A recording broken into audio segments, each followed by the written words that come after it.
I remember our wedding day like it was yesterday. The sun was shining brightly, as if the universe itself had stopped to celebrate our love. We were young, full of dreams, and ready to build a future together. Our love felt unbreakable, like something out of a fairy tale. In the beginning, life was beautiful. We moved into a small but cozy apartment, filling it with mismatched furniture and the excitement that only newlyweds have. We both worked hard, and although we didn't have much, we had each other, and that was enough. I loved my husband very much, and every day was like an adventure. But as the saying goes, life doesn't always go as planned. The first cracks in our perfect life appeared when Ryan lost his job. Not his fault, his company was downsizing. But that didn't make things any easier. He fell into a deep depression, and I struggled to keep things together. I took on extra shifts to fight to keep for us to survive. Our home that was once filled with laughter began to feel suffocating. Ryan distanced himself from me, barely saying anything. When he did it just to vent, I tried to be patient and supportive, but it was exhausting. The man I married was fading before my eyes, and I felt helpless to stop it. I found myself lying awake at night, staring at the ceiling, wondering where it all went wrong. Ryan made a suggestion that would change everything. He wanted his stepson Lucas to move in with us. Lucas, a young man in his early 20s, from Ryan's previous marriage, had always been a mystery to me. Their relationship was tense, full of long silences and awkward interactions, but Ryan insisted that having Lucas around might help. At first, I was hesitant. Our marriage was falling apart, and adding another person to it was risky. But Ryan wouldn't let go, and eventually I gave in. I told myself that maybe this would be good for us, that maybe having someone else in the house would ease the tension. I didn't know that this decision would change our lives forever. When Lucas arrived, the atmosphere in our house had changed. The tension between him and Ryan was undeniable. The unspoken history lingered in the air. But despite the awkwardness between them, Lucas and I got along surprisingly well. He was easy to talk to and had a quiet, reassuring presence. He helped around the house without being asked, and actually listened when I said something, which I hadn't felt from Ryan in months. Over the weeks, my relationship with Lucas grew deeper. It started with the little things: having coffee together in the morning, exchanging stories in the evenings. But those little moments became the ones I looked forward to the most. I knew it was wrong. He was Ryan's stepson, and I was married. But the more time we spent together, the harder it was to ignore the growing connection between us. It wasn't just the attraction, but the way he made me feel valued, something I had been craving for a long time. One evening, after a particularly difficult day, I came home to find Lucas in the kitchen cooking dinner. Ryan had gone out. He had started drinking more often, something I tried to ignore. Lucas handed me a glass of wine. Our fingers brushed lightly.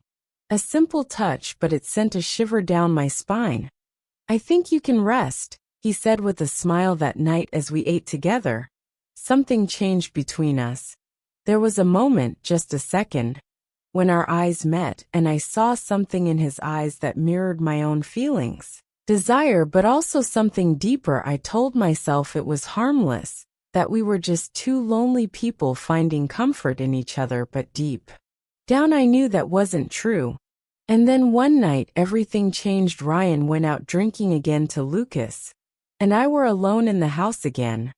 We were watching a movie. Although I couldn't focus on the screen, the tension between us had been building for weeks. And when the cast list came up, I turned around to say something, anything to break the silence. But before I could say anything, Lucas leaned in and kissed me, softly, hesitantly, as if giving me the chance to pull away. But I didn't. Instead, I kissed him back, my heart pounding in that moment. Every guilt, every reason why this was wrong, faded away. Far away, all I could think about was how much I needed this, how much I needed him. That night, I crossed a line I could never cross again. When morning came too, the guilt reality hit me like a wave, And I lay there staring at the ceiling, my mind racing. What could I let this happen? Lucas stirred beside me. His expression mirrored my own, a mix of regretful desire and something else I couldn't name. We shouldn't have done this, I whispered. I knew he had answered. But we can't go back now. I nodded, my chest tight with emotions I couldn't untangle now. How could we go back to how we were? But even as I thought it, I knew it wasn't possible. The days that followed were unbearable. I tried to stay away from Lucas, but we were still living under the same roof. Every glance, every accidental touch rekindled something between us, something I wasn't enough strong to resist. It didn't take long for Ryan to notice the change. He wasn't unconscious, and despite the emotional distance, he knew me well enough to sense something was wrong. The doubt in his eyes widened, even though he didn't say anything until one night I came home to find him sitting at the kitchen table, a half-empty bottle of whiskey in front of him. His face was unreadable, but I knew we needed to talk. He spoke, his voice was slurred but sharp. My hands were shaking as I sat down. About what he was saying, he laughed bitterly. Don't play dumb. I knew there was something going on between you and Lucas. My heart stopped. I opened my mouth to lie, but the words couldn't be silent, hanging between us, heavier than confession. Whatever you think, I didn't notice, he continued. His voice rose. The way you looked at him, the way you avoided me. I may be a mess, but I'm not blind. Tears welled up in my eyes. I'm sorry, I whispered, but even to myself, my ears, the words felt hollow. Ryan suddenly stood up from his chair. For a moment I thought he might leave. Instead, he turned to me. His voice was cold. I wanted him out of me. I wanted him out of this house, out of our lives. And if you cared about saving what was left of our marriage, then you would do it. I nodded, speechless. What else could I do? I had destroyed so much that night. I told Lucas he had to leave. He didn't argue. He just nodded sadly. His eyes darkened and packed his things as he walked out the door. I felt a pang of loss, but I knew it had to be this or this. I thought. Days passed, and the house was empty. Ryan and I barely spoke, stuck in a fragile truce that neither of us dared to break. I threw myself into work, but no matter how hard I tried, I couldn't stop thinking about Lucas. Then one day everything changed. While cleaning out the closet, I found an old photo album from Ryan's first marriage.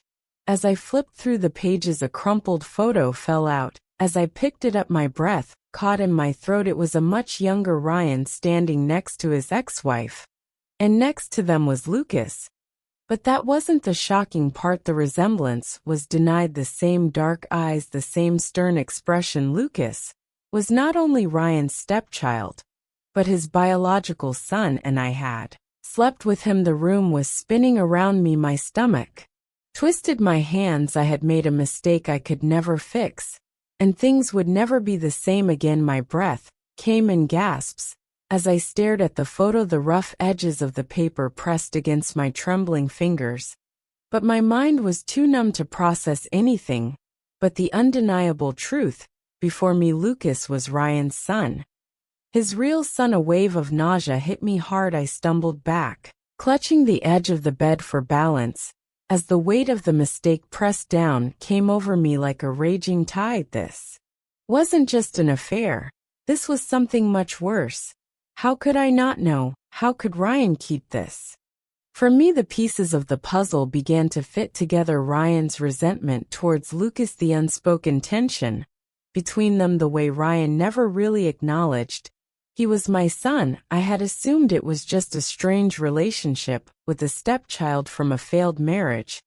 But this was something much deeper, something hidden beneath years of secrets and bitterness. I felt a pang in my chest remembering the nights Lucas and I spent together, stolen glances, whispered confessions, the way he made me feel alive again. And now it all felt wrong. I needed the answers. I needed. Clutching the photo in shaking hands, I stormed out of the bedroom, heart pounding against my ribs. Ryan was in the living room, sipping another glass of whiskey. His eyes were glazed and distant. I slammed the photo down on the table in front of him, explaining this. He barely looked at it, Instead, he sighed, rubbing his temples. What did he want me to tell the truth, Ryan? My voice broke, bursting with emotion. Lucas is your son, isn't he his? Silence is all the confirmation I need. I let out a shaky breath, feeling the room tilt around me. Why didn't you tell me? Why did you leave me? My voice broke. Before I could finish my sentence, Ryan finally looked up, his expression unreadable, because I didn't want to admit it to myself. I blinked. He ran a hand over his face, looking more exhausted than ever. Lucas was never supposed to exist. His mother and we had a complicated past. When she was pregnant, I didn't believe he was mine. She tried to tell me, but I didn't listen. By the time I finally accepted the possibility she had moved on and married someone else, I told myself it didn't matter when he wasn't my responsibility. I shook my head in disbelief. So you just erased him from your life? Ryan let out a bitter laugh. I tried, but guilt has a funny way of catching up with him. He took another sip of his drink, his hands shaking a little as she died. He had nowhere else to go. That's why he came here. I could barely breathe, and he never thought to tell me if that would make a difference. His eyes looked at me, dark and tired. Would that stop him from loving him? A lump formed in my throat. He knew. He always knew. I turned away, my vision blurred. I don't know, Ryan. I swore to God I don't know.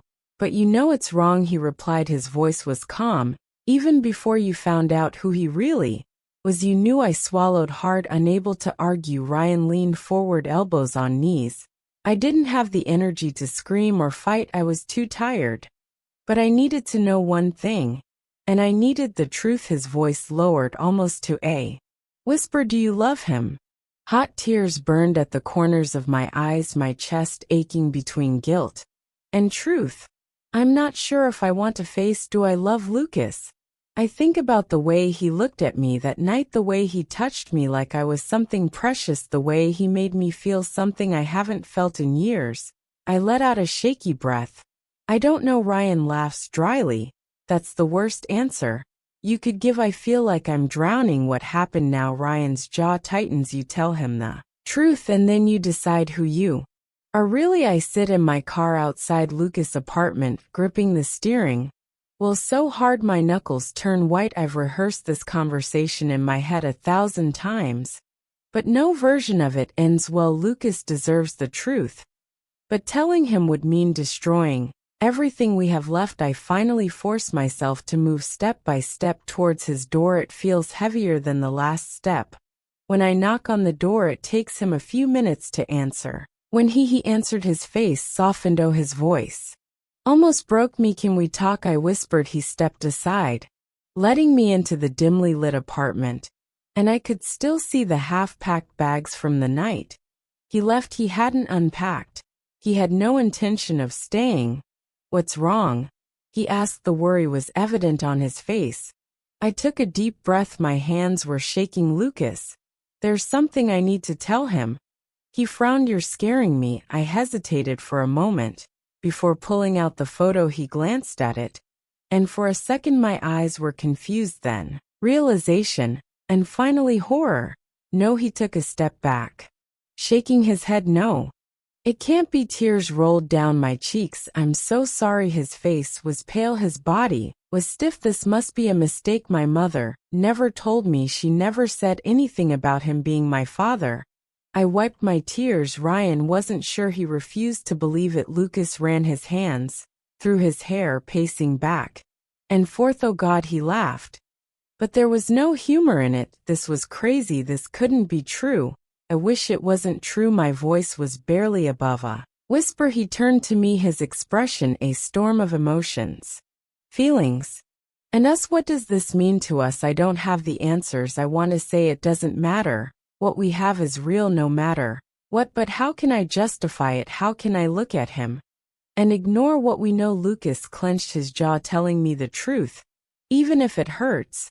I'm just an escape for you. My heart sank to zero. He sighed, his shoulders slumped, and told me, do you regret it? I opened my mouth, but no words came out, because the truth was I didn't know, and that turned me off more than anything. The silence that stretched between us was heavy and suffocating. Lucas looked at me desperately, searching for an answer. I couldn't give him. Finally he sighed and pulled back. I can't do this. His voice was almost a whisper. Tears stung my eyes, but I nodded. I understood. He swallowed, his hands clenched at his sides. Maybe in another life things would be different. A sad smile stretched across my lips. Maybe. Without another word he turned and walked out the door.